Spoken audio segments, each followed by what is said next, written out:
Welcome to the All About GTM podcast, where I invite thought leaders in my network to spill the tea on everything go-to-market. I am your host, Jade Maravillas.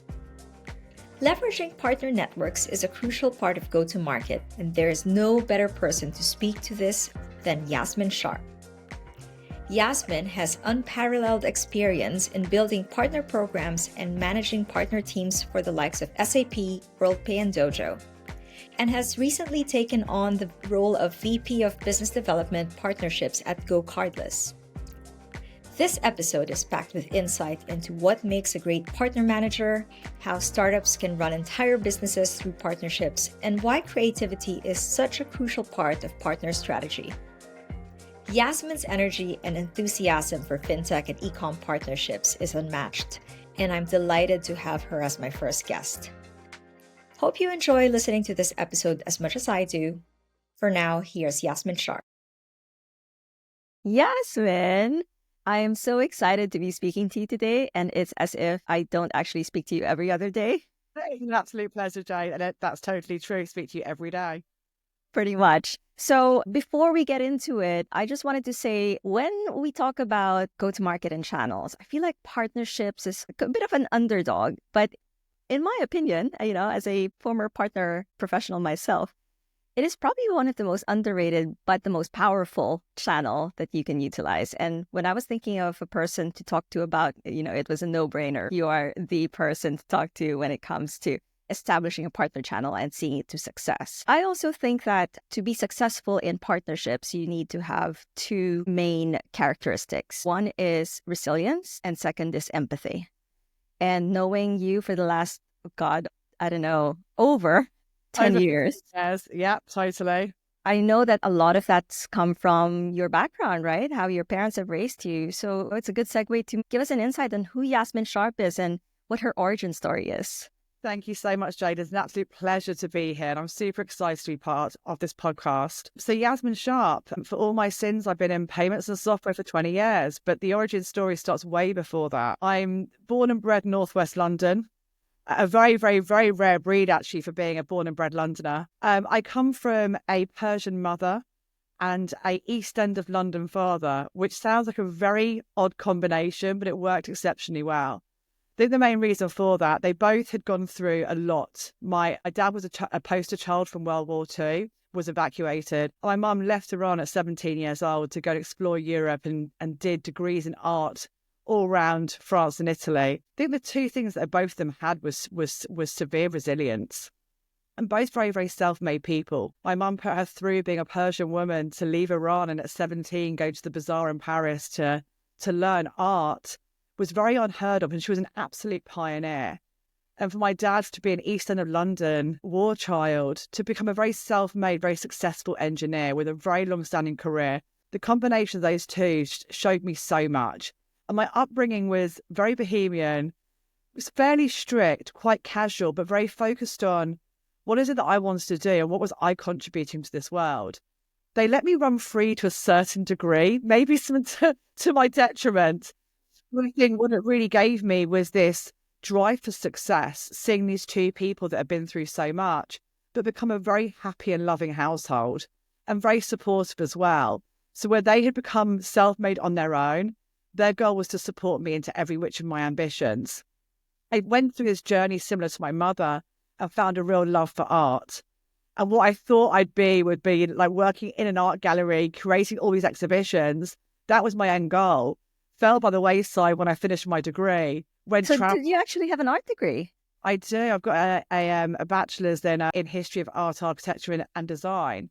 Have you ever applied the knowledge that you've gotten from that in your everyday life? I totally think it has. I do think it's given me a huge element of creativity. And looking at partnerships, there is a definitely format. There's great models out there to get partnerships to work.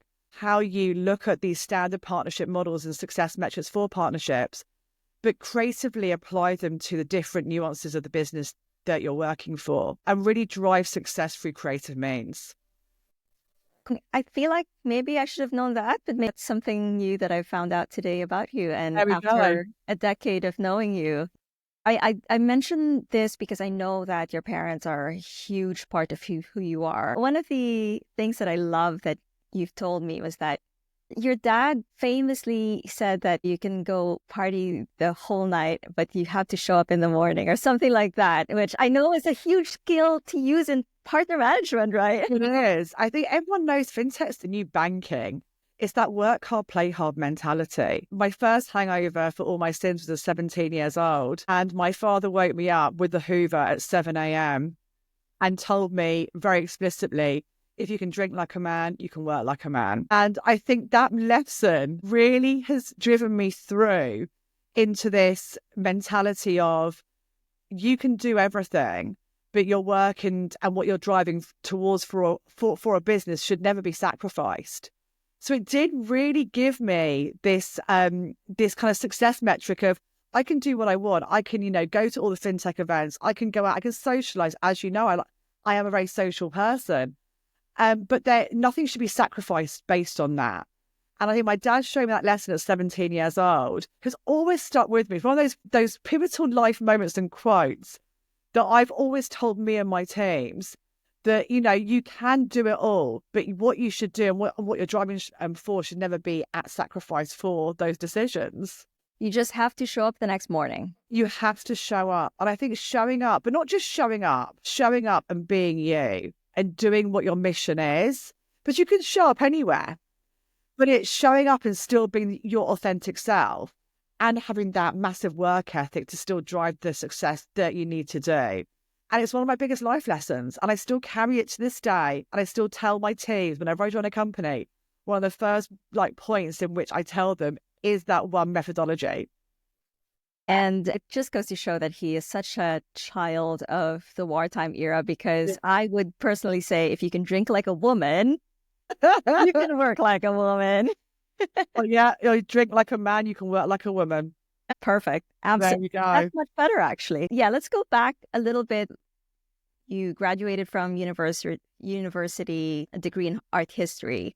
So how do you find yourself from that to sales? Yeah, it was actually quite a random story. I'd been traveling, I'd finished my degree. I didn't really know what I wanted to do. Like most people, I think 18-year-olds that are told to pick a course or a subject that's going to dictate their whole career is quite bizarre, actually, because at 18, what do you know you want to do, even at 21? So I got a phone call the day I got back from being in the US, visiting a friend out there who was at Berkeley University, from my godfather, who just bought a company out of administration and asked me if I wanted a job.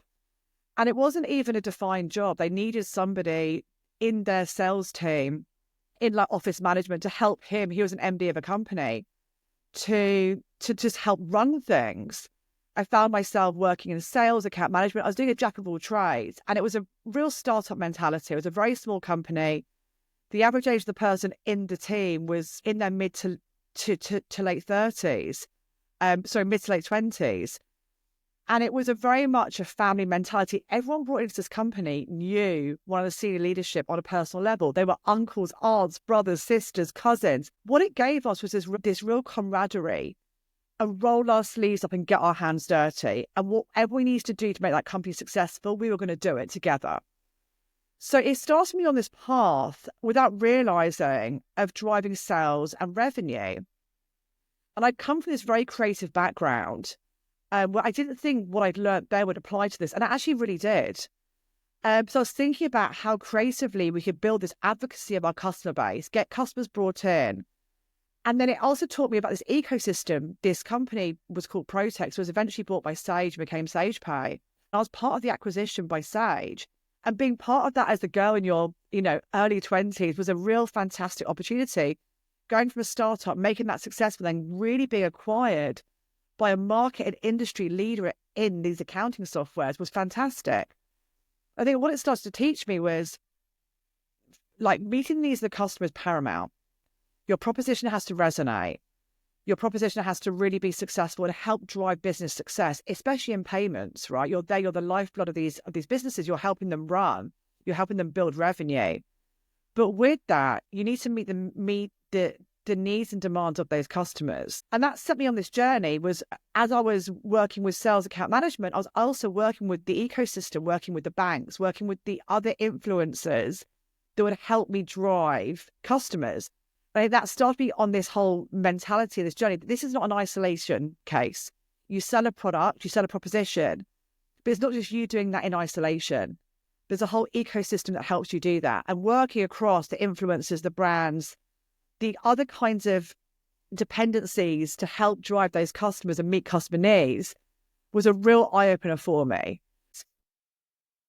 So from Protex, you got acquired by Sage. Also something that I didn't know about you. So, strike two. So you got acquired by Sage, and that I knew, right? I knew that you were at SagePay before you moved into Worldpay. And you had a jack of all trades experience there, shifting into a larger organization. How did you cope? It was different, especially as a first job. You're used to being, I think this is a challenge of your first job, especially being a startup mentality, that you're used to having so much control and say over what you do and your remit. And going from that, where you can have the flexibility and less red tape, into a larger organization, it was a shift. And did I find it challenging? Definitely. I think a lot of people do, even if it's not your first job. I think moving into different kinds of companies and the scale of them, there's different ways of working. And you naturally don't have all the processes in place when you're a smaller business. You do have the flexibility and the ability to do what you want. And it's a step change. It was a step change I really loved, actually. And I think people that know me know that I'm quite creative. I can be quite rogue. I always had the best interests of my team and the company at my forefront. And I lived by the rules. I always asked for forgiveness versus permission, which isn't always the best way of doing things. It does get results, definitely. But I think if I hadn't gone through that such early on in my career, I don't think I'd understand and have the mentality that you also need to have processes. You need to basically meet company demand. You can't just do everything in the way that you want to do it. Businesses have a lot of experience, especially these large businesses. They've grown from success.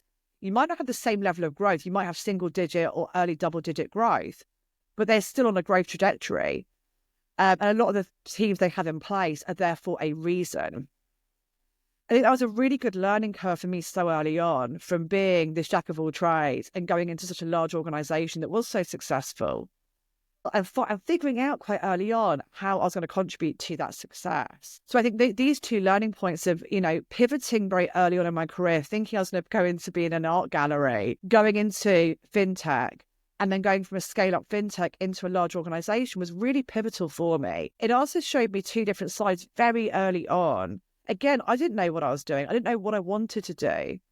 But I think seeing businesses from two sides was really, really beneficial for me. So how did that transition from Sage into Worldpay come about?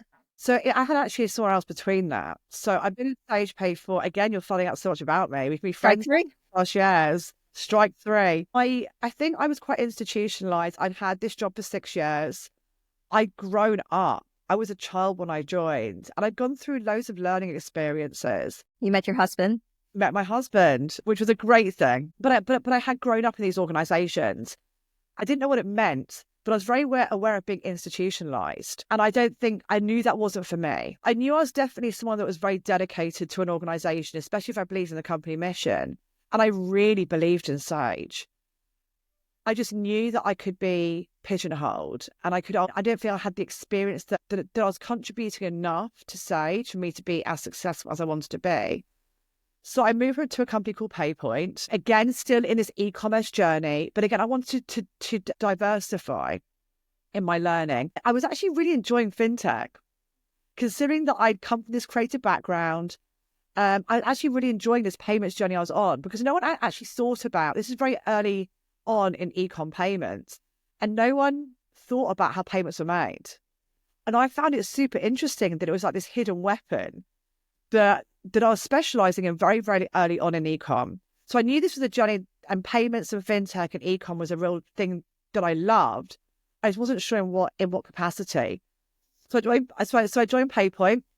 again, in relationship management. So I'd been very much a sales and relationship management builder. I knew I liked revenue and I was going on this protection of revenue journey. So joined them for 18 months and again, really loved it. I met some really great friends there. I think what I loved about Paypoint, and I think this was the bridge gap for me, was that Protex was very much a family mentality. I joined a large organization, but again, it was a family mentality and I loved that. So it was a real driving to success metric together, but for a larger organization, which again gave me like great skill sets and great exposure. I met some of my best friends that I'm still friends to this day in that business, which I'm forever grateful for. But I think at that point, I was still really curious about larger organizations, and I hadn't really nailed the enterprise space. I worked with larger customers, but the customers I wanted to look at were way larger. So Worldpay came knocking and gave me this opportunity to look at relationship management, but for a really large organization. And I was joining just at the divestment from RBS and Advent and Bain had taken over. And I just thought, this is an opportunity I can't miss. I'm joining a business that's being divested, that is subsetting this e-com area that I loved. And I was going to work for the largest businesses in Europe. And went in. I loved the Worldpay business. I absolutely adored. I thought the leadership was fantastic. They brought in brand new leadership. Having Advent and Bain as like the advisory factors was just revolutionary for me. I was in my late 20s. I'd had quite a lot of experience by this point, but it was just a step change. It was a game changer for me. I loved the business. I just wasn't sure if RM was the path that I should be on. But I was doing well at it. I was doing well. So naturally people would think, you're doing well at it. You've built a decent career. You've got now like 7-8 years behind you. Stay for it, diversify a bit potentially, but you're on this great path. And I was on a leadership journey in the Jordanian desert that what the CEO of Worldpay, Flores, was really passionate about. And it was a fantastic thing to be part of. First leadership journey I was on in the Jordanian desert. And I met on this journey the VP of Partnerships, who I'd seen around the office but never really engaged with. And we got on really well. And he turned around to me and said, you'd be great at partnerships. And I had no idea why, to be really honest. And I had no idea what a partner was. I'd worked with them at Protex. I knew that there was an ecosystem. I didn't know anything about enterprise partnerships. And so I'd give it a go. I thought, like, from the sounds of it, the skills that I built up over sales and account management actually lent really well to it. Looking online, I did all my research, all my due diligence, like, what is a partner? What is a partner manager? Just generally. Let's answer that. What is a partner manager? So I'm still on the part. And again, partnerships are different for every business. And we'll definitely come on to this. I looked at what it meant for Worldpay. And Worldpay was very much an enterprise business. And they were building up vertical specific solutions. And I loved that. I loved I had a focus point. It wasn't partnerships generically. And I think that's what helped me massively in my early days, is I had a mandate. They were a global e-com business going into omnichannel. They have very big revenue targets. They also knew their ideal customer profile, what they wanted. So for the first 4 months, I mapped. I did desktop research, and I think people often forget the importance of this. I found out quite quickly what a partner was. We had some partners already. So again, the lovely Google going in and saying, this is an e-com platform. Who else is out there? And then I mapped to my heart's content around those e-com platforms. Who is our customer base with them? Who's our prospect base? And what is our ideal customer profile together across the sub-verticals in my vertical? So I very early on got to real depths about where do I play? And where do I play with the kinds of partners? Who do I prioritize? What the revenue potential is? And going to those partners with propositions. So within it sounds like a lot of 4 months. But I was working across some major e-com platforms that had a lot of payment companies, and we were coming in quite late to the game, which I was very aware of. Doing due diligence about partner ecosystems, you know who their ecosystem is, especially something like payments that's quite cannibalized and commoditized. So I really delved into knowing the ideal customer profile of Worldpay, knowing that I was in this very specific vertical that had sub-verticals, and there were specific partners that could help us win. And what that meant, was I enabling, was I building, and was I having what tools was I leveraging to get to Zen goal? And there was a combination factor here. So I built up these propositions that I went to these major e-com platforms with to make them care about me. And also it did help. I had a great brand behind me. I had a very strong brand and a great customer base. Not everyone has that luxury. And I think that's where I do sympathize a lot with people that's building partner programs, especially for scale-ups and startups. It's hard. It's hard to get people to notice you and care. I wanted to touch a little bit on that. One thing that you said earlier, payments is such a commoditized industry. There's a lot of payment providers out there, and that you're approaching these partners, major e-commerce platforms that probably have some of them definitely have thousands, if not hundreds of partners, and probably already partner with all payment providers out there. So how do you position the payment company you're working for to stand out amongst those other partners? It's a great question. I think it's the $1 million question, to be honest. From my perspective, what I found successful was really going in with a customer proposition and a customer proof points and together we're solving customer challenges. There's a great piece of research I did when I was at SAP around the success of partnerships. And we found through genuine proof points and genuine interviewing customers, our chance of winning increased by 60% with one or more partner involved. When you're going in with a joint message and a proposition that resonates, you're solving challenges together and you're supporting each other in that sales process and you're saying the same message, it resonates across customers because you're solving a challenge and it's identifying what that challenge is. And again, for startups, you don't have to have a big customer base to do that. It's really identifying what is it you're solving as a business and what are you solving together with that partner. Ultimately, I have a very much a customer-centric partnership strategy. I put the customer at the center of everything that I do.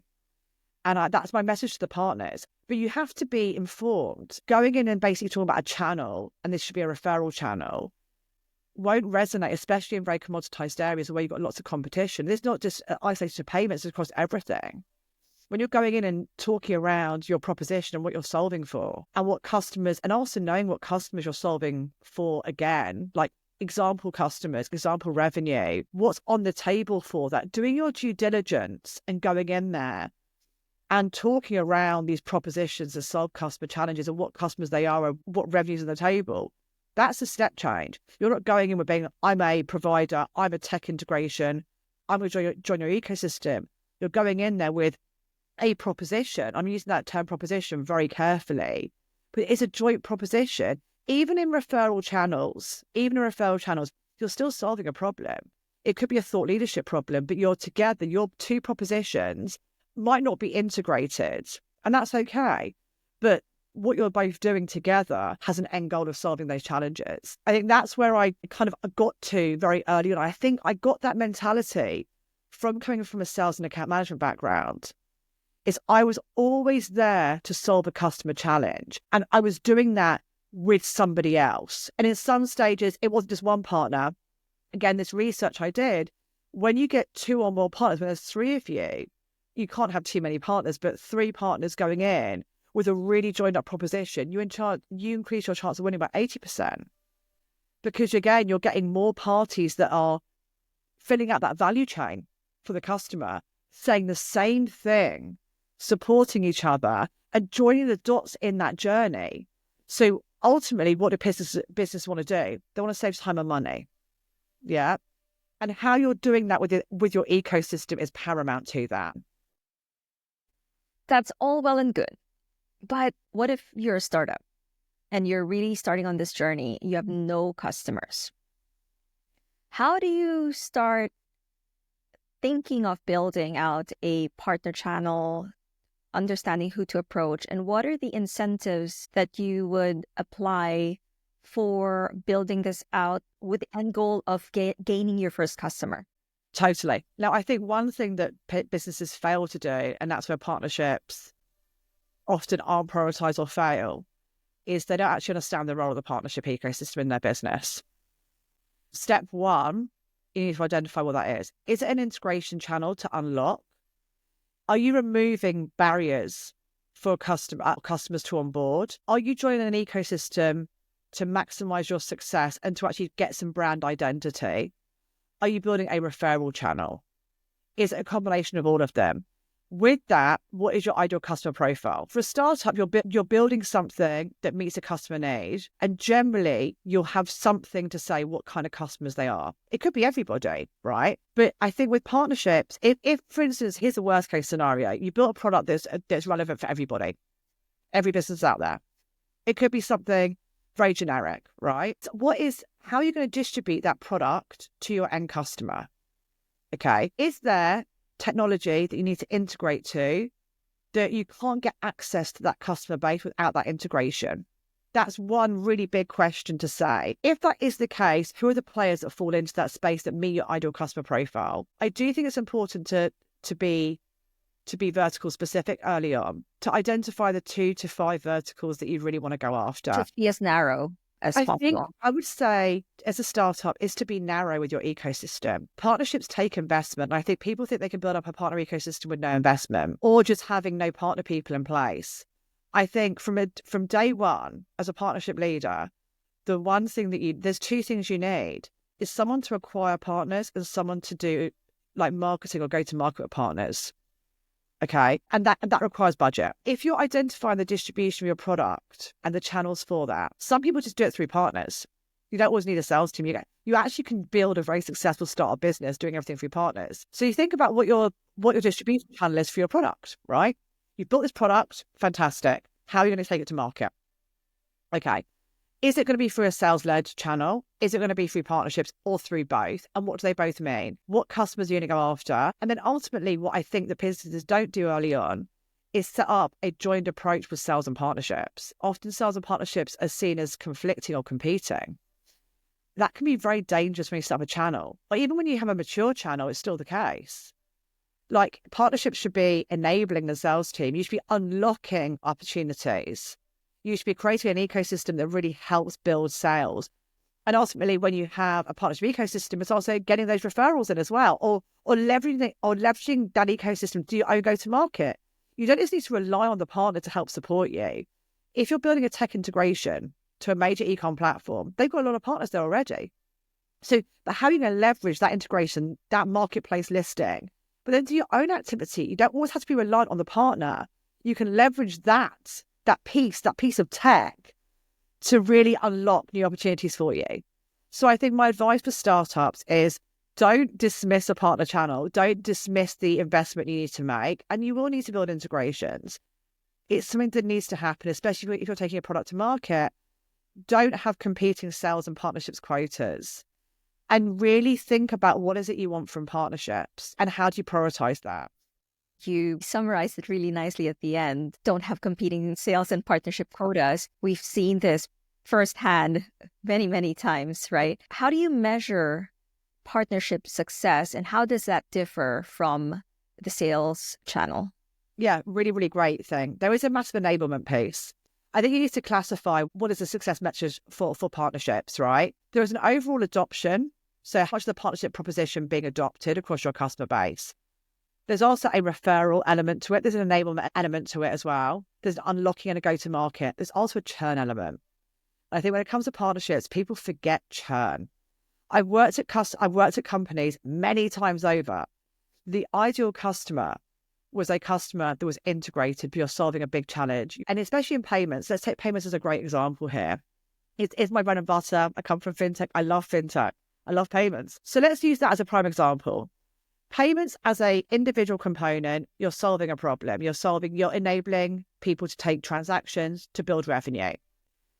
When you integrate payments into another technology piece, whether it's accounting, whether it's an e-com platform, whether it's order management, whatever it might be, you're creating an end-to-end journey that's trackable and measurable. You're generating also more proof points across your business for operational efficiencies. You're like reducing the reliance on people and also errors. So when you start joining those dots together, you're starting to actually build a journey and a revenue journey for that. I think people forget that churn and how stripping out one piece of technology is hard, but it can be easy. Stripping out a process is a lot harder. But when I go back to this proposition mentality, with your partner, what are you doing together to help improve operational efficiency? Partnerships are not just about having an integration. It's about what problems are you solving and how do you measure that as a business, right? So I think looking at the actual revenue that's being generated, looking at the go-to-market opportunities as well. How are you creating your brand? What are the touch points? How are you leveraging that? Are you running campaigns? Looking at the actual lead flow from partners. And I only mean lead flow is that there's an enablement piece, but also there's an unlocking piece that you're unlocking a customer base. And how are you measuring that? Yeah. And one big factor for me, which is my biggest success measure, is market share and share of wallet. How much of a partner customer base do I own? And together do we own? Because that makes you dominant. That also makes you important and influential to that business. There's also things like adding revenue to a partner's bottom line. How are you actually adding to their P&L? And that's an important factor. The more you're contributing, the more shared customers you have together, the more important you become together. We moved into partner, actually. So from Worldpay, SAP got you. Moving from payments, which was your, as you said, bread and butter, to this huge, like probably one of the biggest companies in the world, like a huge ERP company. Like, how did you find that transition, and what were the challenges from knowing payments partnerships and probably going into something that may be related, still technology, but it's also a completely different minefield? I was at this point in my career, I wasn't ticking boxes, but I knew what I wanted. I knew I loved partnerships. I had a very successful partnership career at Worldpay and I loved it. I liked the enterprise space. I knew I wanted to work for a partner. I knew I wanted to see from outside in. In what capacity, I didn't know, whether that was going to be a system integrator that was building these big deployments across payments and e-com or omnichannel, or if it was a platform itself. I wasn't sure at that point. But I built up a really good SAP practice when I was at Worldpay. It was a very strong partner of mine. I loved working with the team there. And I also loved their customers. So I was attending a lot of the SAP summits myself. And I got to know the team there very well. It was one summit, the VP of Partnerships, who will remain unnamed. We organised an event together, me and him. And he was going to do an event anyway for partners. And I was going to sponsor it. We worked really well together. And I absolutely adored him. And we had this, we did a really successful event. Like, we had to stop people coming in. It was so successful. And loads of business conversations happened at this event, but also good fun. Right? It was a start of a really successful summit. It was a kickoff the night before. Hundreds of people were there overlooking Barcelona. It was beautiful. And me and him worked really well together. And we were talking about all the mutual partners and customers that we'd had. And he'd been very much involved and very hands-on in a lot of the partnerships. He built the ecosystem. And at that event, he was like, I really want you in my team. And another person who also remained unnamed at SAP, who's now a very good personal friend of mine and kind of a mentor as well, who I absolutely adore, who was also there, was running, it's going to become quite obvious who she is, but she was running the marketplace at SAP as a fantastic mentor and inspiration to me. She agreed. They wanted someone to come in with a different perspective. They'd worked at a tech company. They were running an ecosystem of 400 tech partners. But they were just running an ecosystem of all these integrations. And it was very successful. It was going really well. But I think they wanted to have someone that had the experience of actually building a practice. I saw my partnership at Worldpay as a practice, as an SAP practice, and they liked that mentality. And they liked the fact I was quite self-sufficient. And I built up an 18-month business case to SAP before I even spoke to them. I basically, when I was at Worldpay, they were on my hit list. I had an integration to them. I was very self-sufficient in marketing it. I built up a good practice of SI partners. I hadn't really engaged that much with them at this point, but that was strategic for me. That's what I wanted to do.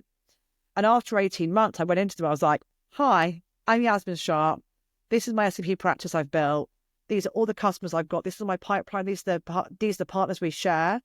This is the success I've had. These are my plans. And this is what I want to do next. And now I need you. And I think they were a bit shocked that they just weren't expecting me to come in, and had been very self-sufficient in building this up. And at that point, I was like, you need to listen to me and you need to care about me.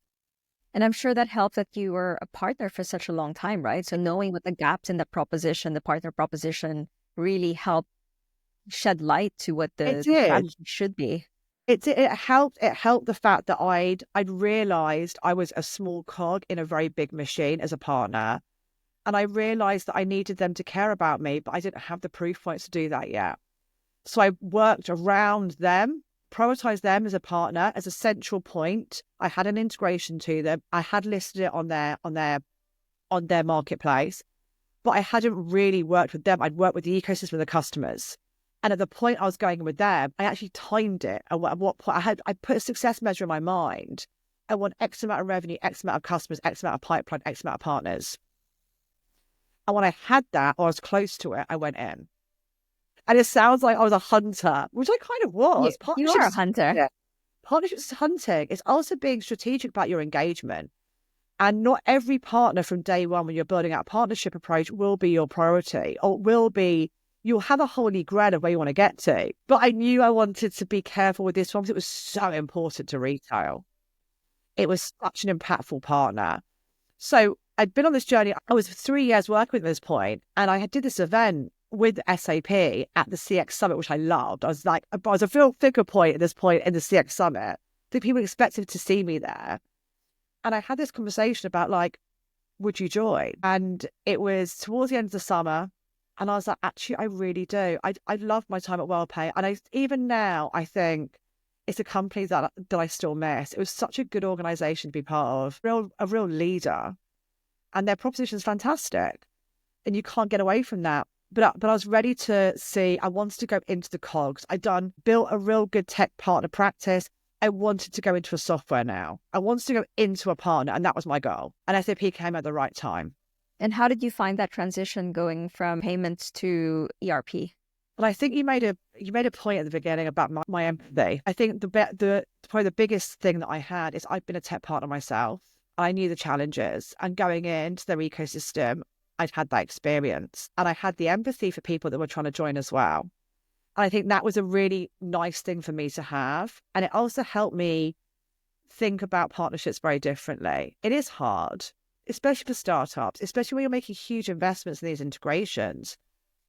It is going to be driving your business. It's how you go about it. I absolutely loved it. I think I was quite nervous at first working for a business of 110,000 people, one of the biggest, most successful businesses in the whole world.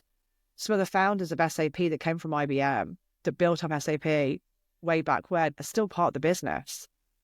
It's impressive. Absolutely. How do you find your place in such a large organization? Because I've personally worked for companies, typically an average of, say, 2,000 people, right? Which sounds a lot, but also sounds tiny in comparison to something like an SAP, right? So how do you find that mark, that purpose, and how do you leave a legacy? Okay, great question. It took me a while. I'm not going to be honest. I'm not going to say it happened straight away and overnight. I went in. I thought I was informed when I went in. I made a mandate for myself. I do a couple of different things when I join a company. I do 10 intros per day for the first 6 months, and it depends on the size of the business. For SAP, I did that, and I did more. I was doing 20 per day for about 6 months to really build up my network. And I still carry that to this day. In the partner ecosystem, you have to have 10 contacts per partner across different levels. So between that, I also worked, because this was a step change for me. I was working with tech partnerships now, and I was the point in which people were interacting and integrating too. It's a product piece. So again, partnerships were still very commercial at SAP, but there's a product gap as well. Partners are filling a product gap. And this was a game changer for me. This was a game changer. And it took me a while to get there. It was understanding the white spaces. Okay, so this is the thing that I kind of brought in and worked with SAP and worked with the product teams on, was what problem statements are we solving through our ecosystem? And it's that build, partner, buy mentality. Not everybody needs to have a buy mentality. Not everyone has to have an acquisition. But I think people need to understand is what white space are you filling within that partner, if it's a tech partnership. And from a tech partner perspective, what are your priorities? And be explicit about that. Right. So I think what we did internally, which I carried for myself, I built propositions from a tech partner perspective. What I then brought in was building propositions from a platform perspective out to the ecosystem. So I was then very able very quickly to articulate what problem statements our partners were solving. And then very importantly, from a sales perspective, what partners do you go to market with and what partners do you align with to sell your product to? So yes, there was an element of prioritization. It was also, again, going back to this ideal customer profile and looking at what you're solving together.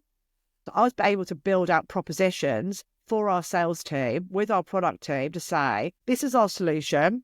There are holes in it. Our partners fill it.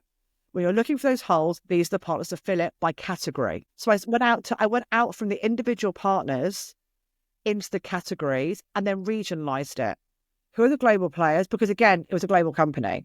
So who are the global players that service everything? right, across all our markets. And there was a few, definitely, across all the different product areas and white spaces. And then these are the players you need to have. And then we would do go-to-market activity with those partners, sales mapping, sales alignments. I was able to do the holy grail and be proactive with our tech partners and say, let's do sales mapping. How many partners were you and your team managing at this point at SAP? 300, but we categorized them into less than 20. Okay. And how big was the team you were working with? It's very small. It was very, it's less than 6 globally, but that was partner managers. There's a whole microcosm around SAP. So that was the CX focus team. I was a business unit with the massive cog that's SAP. As a journey to get that house in order for the large scale SAP to kind of take over, I'd say. And I think one thing that we were able to really do by having this journey on was that we were able to look at other opportunities across the SAP portfolio for our partners, which was the holy grail as well, right? When you work in a large business, partners want to understand where their solution can fit. And we were able to do that. It was a career highlight for me. I really loved working there. It was really interesting to work for such a large organization that was so successful over COVID. And they did really great things like provide their software and services for free to governments and pharma companies in order to get vaccinations out there to help governments run efficiently. To be part of a company that does that was insane, but also we became so effective and efficient. I had a global role. I started my day with Asia. I ended it with West Coast US. That's tough on somebody. But I do think the mentality of you can do this from home. And I do think COVID taught us a lot. And to be honest, we had a really great team mentality. We were really effective. And I do think having a global team and having the ability to be at home, work the hours you need to work to get things done, work with the partners globally, really helped us. And I think when you're working for an organization like SAP, you actually have that, not just the credibility, but the ability to really have that effect change into a global, need, which is basically back then it was the pandemic, right? It was. And I think that was it's a great point that I was part of that. And I think of SAP with such a warm feeling about them. I loved that company. I still love that company to this day. It was an absolute amazing organization to work for. And I think it's one of the companies I had the most learnings from because I had to work across such 3,000 product lines, 110,000 people, loads of tech partners, loads of SI partners, loads of partners in an ecosystem. And it was just such a wonderful thing to be part of. It's funny because I personally was also an SAP partner manager at some point. I remember. Yeah, exactly. And just knowing or trying to learn, you can never learn all the facets of the SAP ERP system, right? Of course. And then it's funny because when you talk about enterprise in that context, you talk about real enterprise. And then I guess it's a good segue into the next point.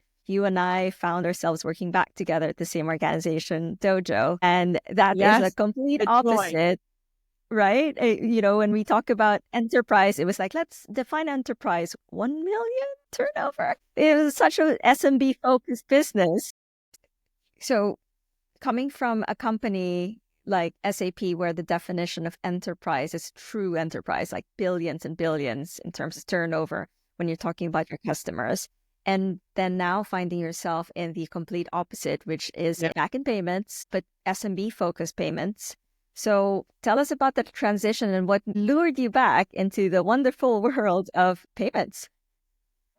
Yeah, I was very much at this point, I felt I was quite institutionalized into enterprise. And my first job at Protex, which I'll go back to as one of my biggest learning curves, was SMB. And I'd been on this enterprise journey for X amount of years from relationship management and in partnerships. And I found my whole career in partnerships on enterprise. I like large numbers, right? And this is the thing, what came into it was SAP, we had to scale large numbers of partners. But again, it was still enterprise. And what I liked about the large numbers of partners was you had to prioritize. And you had to really get into the nitty gritty. And I liked that. So when Dojo came and gave me an opportunity I couldn't refuse, my driving factor behind it was, one, they had very big partner numbers. They had a big book that they wanted to look at and progress. How many were there? At this point, about 600. They had loads of partners. And they had large numbers of partners and large numbers of SMB customers through that. So it's a very big change in numbers. I was looking at large numbers of partners, large numbers of customers, because SMB, it's a funnel. You're creating a funnel. It's not just one customer that does a deal, it's multiple. I love their product. And I was really impressed by the growth of Dojo since they became their own acquirer. The market share they were gaining was just unreal. Everyone I met that I really liked. It was a business that I think is built on fantastic people. Really fantastic. So they gave me an offer I couldn't refuse, which was to get your house in order and scale. There was ambitions to go into new markets, but we needed to really get to grips with aligning our ideal customer profile with the verticals and taking partners on a journey. And I had free reign. So I'd been in this big organization which had a lot of processes in place. I was going to a business that wanted to build processes and scale. I was able to put a real mark on it. I joined with one of the best partner teams I've ever had the pleasure of working with, and we built something amazing. I know the people that you've worked with at Dojo. You do have a fantastic partnerships team. I, at some point, was a tiny part of that. So, What you could say. Thank you, honorary member. What do you look for when it comes to building your team? Whether it's someone who's looking after tech partnerships or someone that is a partner manager or partner development manager, what are the qualifications or the characteristics of that person? Yeah, it's a great question. I do think people often misinterpret what partners is, and partners is a channel, and therefore it's a sales function. I think that's a really important factor is to understand that. In commercial world, there's three elements to partnerships I see, and I've run all three or part of these in my whole career in partnerships. There is a commercial angle, which is basically retaining partners and growing partners. So having partner management and partner development or acquisition, they are two very important channels. Bring on board partners, but really great process to activate them and then manage them with a fantastic partnership progression journey. There's the go-to-market function. It's all the events, it's the summits, it's a partner advisory board, it's co-hosting, it's, sponsoring all of that, all the campaigns, the incentives, etc. There's a technical element to it, which is product related. And it's looking at aligning the product of your company with the partner ecosystem. So how do you partnerize stuff when you're taking things to market? Because partners are really important. You get a one-to-many mentality when you're building out new products and services. You get them integrated to a partner, and then you get it en masse, basically, which is great. It's partnerizing stuff. It's also taking partners through a technical journey. Again, I look for the holy grail there. I look for highly technical, commercially minded people. And that's probably the hardest area to fill, I'd say. I'm very lucky. At Dojo, I had probably the best partner tech team I've ever come across. However, it's having that understanding that there is an alignment piece. Even in the commercial world, you have to understand technology. I very think we're in a postmodernist world that everything is a rejig or a future of an existing state in tech, right? You're redeveloping things to modernize them. Yeah, absolutely. But a lot of ideas already exist. It's creating things around those ideas, right?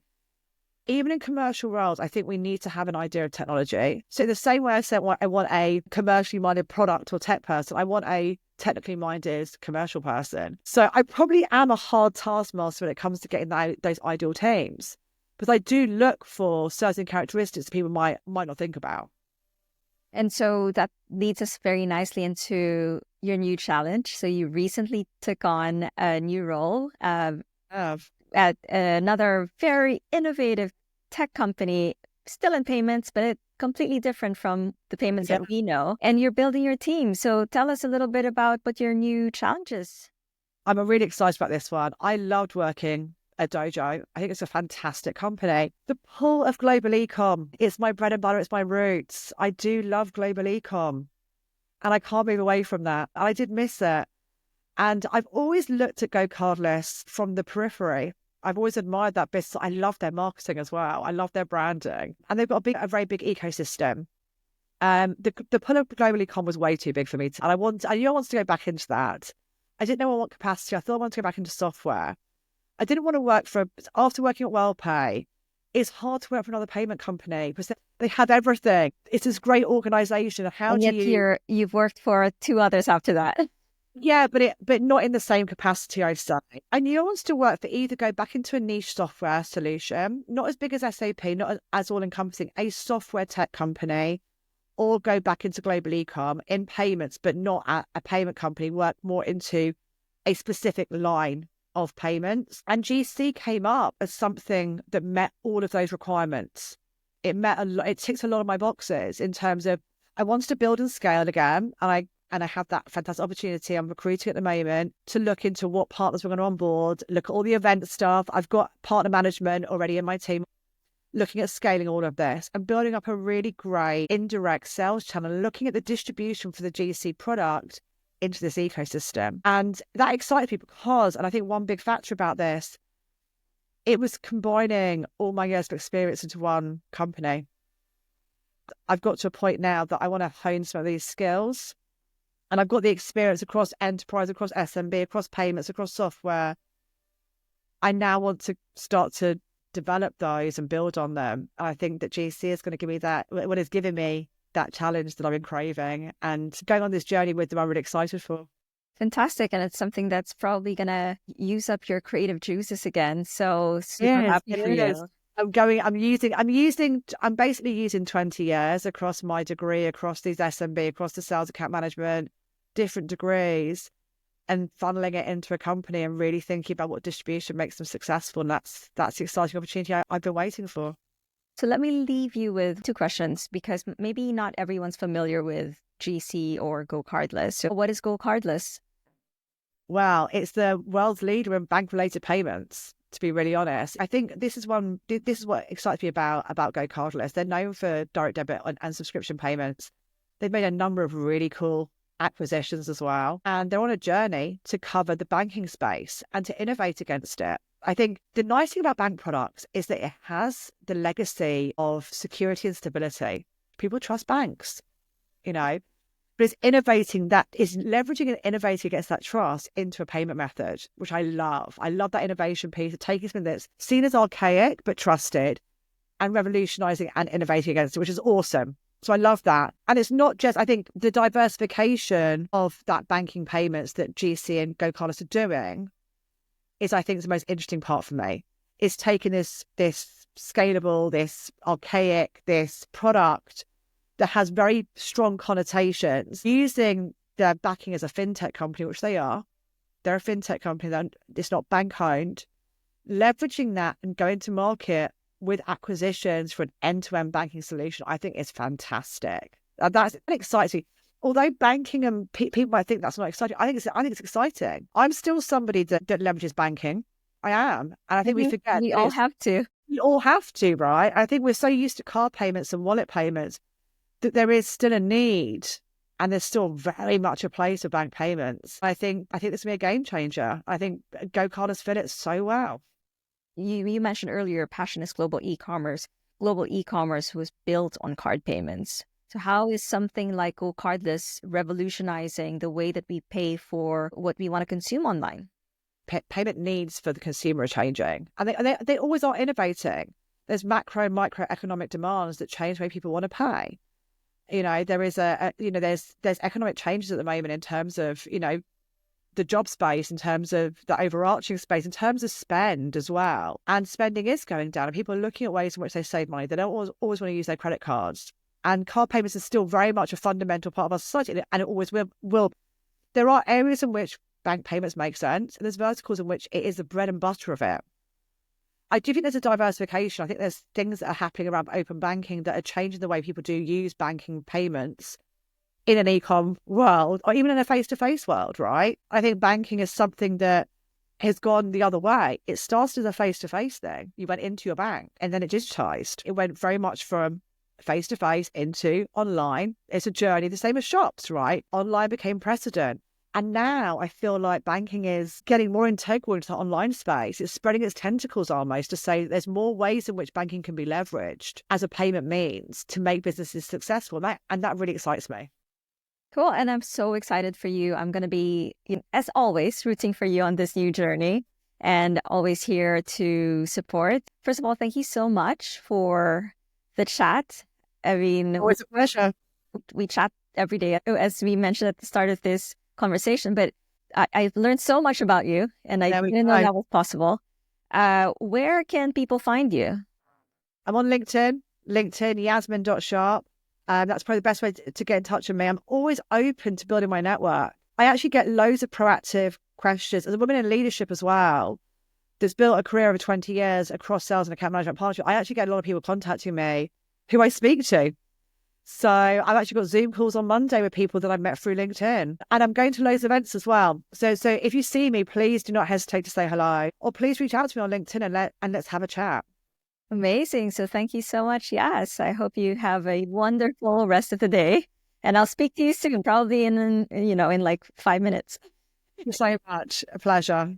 Bye.